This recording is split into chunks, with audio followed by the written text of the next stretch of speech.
છોટાઉદેપુર જિલ્લાના નસવાડી તાલુકાના પલાસણી ગામે 2.5 કરોડના ખર્ચે સ્લેબ ડ્રેનનું કામ કોન્ટ્રાક્ટરો અધૂરું મૂકી અને જતા રહેતા લોકો મુશ્કેલીમાં મુકાયા. છોટાઉદેપુર જિલ્લાના નસવાડી તાલુકાના પલાસણી ગામે 2.5 કરોડના ખર્ચે સ્લેબ ડ્રેનનું કામ કોન્ટ્રાક્ટર દ્વારા 9 માર્ચથી બંધ કરી દેતા રહેતા પંચાયત માર્ગ મકાન વિભાગે કોન્ટ્રાક્ટરને અત્યાર સુધીમાં 4 જેટલી નોટિસ આપ્યા છતાં કામગીરી ના શરૂ કરતા પંચાયત માર્ગ મકાન વિભાગના અધિકારી મુશ્કેલીમાં મુકાયા.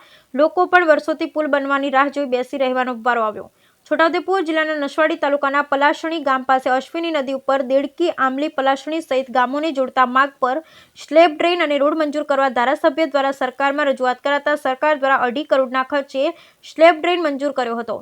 પંચાયત માર્ગ મકાન વિભાગ દ્વારા ટેન્ડરની પ્રક્રિયા બાદ એજન્સીને કામનો ઇજારો આપ્યો હતો, પરંતુ કોન્ટ્રાક્ટર દ્વારા કામની ગુણવત્તા ન જાળવતા અને મેનેજમેન્ટ મુજબ સ્ટીલ સ્લેબ ડ્રેનનું ડિઝાઇન મુજબ નાખવામાં આવતું ન હતું, જ્યારે 20 mmની કપચી વાપરવામાં આવતી ન હતી જેવી અનેક ગંભીર ફરિયાદો ઉઠી હતી, જેને લઈ પંચાયત માર્ગ મકાન વિભાગના દ્વારા કામગીરી સુધારવા અને કામની ગુણવત્તા જાળવવા એજન્સીને નોટિસ પણ પાઠવી હતી.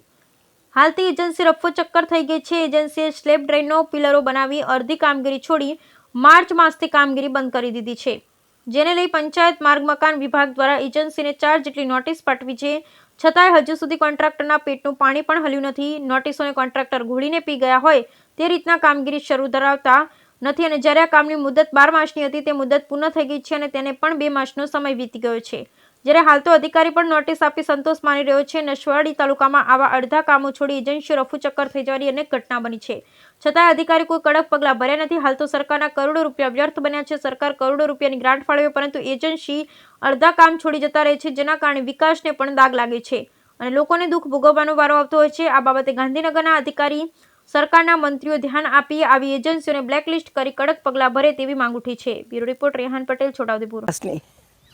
હવે આવવા જવાનું બહુ તકલીફ પડે છે અને ટૂંકો રસ્તો છે. કોમ ચાલુ કરો કેવી રીતે અમે સરકી નદીમાં જઈએ અને નદીમાં આ પથ્થરા ઉતરી કૂદીને જવાનું ને લીસા પથ્થરોમાં બેડે ચાલીને જવાનું. એક તો આખો આપણને ખુદ ના પડતી હોય, ધીરું ઉતરીને જવું પડે છે. કેટલું બધું થઈ ગયું, આખું ચોમાસું બધું ગયું, તાનું બંધ છે. થવું જોઈએ ને કામ ચાલુ. આ પલાસની છે, બાજુ દેડકી છે, દેડકી આમલી છે, બધા ગામમાં છે ને વળીવાળા મોદલા. એટલે આ રસ્તો એટલો ખરાબ છે કે નીકળાતું નથી નીકળાતો. આ નદીમાં તો બહુ ખરાબ જ છે બધું, અને આ બધું તૂટી ગયેલું છે. આ બહુ રસ્તો ખરાબ જ છે. કોન્ટ્રાક્ટરનું જે કામગીરી ચાલુ હતી એ કામગીરી દરમિયાન એ કોઈ કારણોસર કે ભાઈ ગમે તે કોઈ કારણોસર હોય તો એ પુલનું નિર્માણ હાલ બંધ છે. હમણાં લોકોને અવર જવરમાં એવું છે કે લોકોને જવામાં હાલાકી પડી રહી છે. લોકો પલાસની ગ્રામજનોનો કાયમી રસ્તો છે કે ત્યાંથી ખેતર જઈ શકતા હોય છે નદી પસાર કરીને. હાલ તો પાણી નથી, પણ જે વખતે મુશ્કેલી વેઠી છે એનો ઘણી તકલીફ લોકોને છે. ત્યાંથી આપણે આગળ જઈએ તો મોરડિયા ચોકડીથી કરમદી વાયા ખંભાઈતા જઈ શકે છે. અમારી માંગ એવી છે કે જેટલું બને એટલું વહેલી તકે આ પુલનું નિર્માણ ચાલુ થાય. આ નિર્માણથી તો ગામને તો પહેલાં જ ફાયદો થાય છે, પણ ઘણા બધા લોકોને ખેતરમાં જવાની, ગામડાઓમાં જવાની બી હાલાકી પડે છે.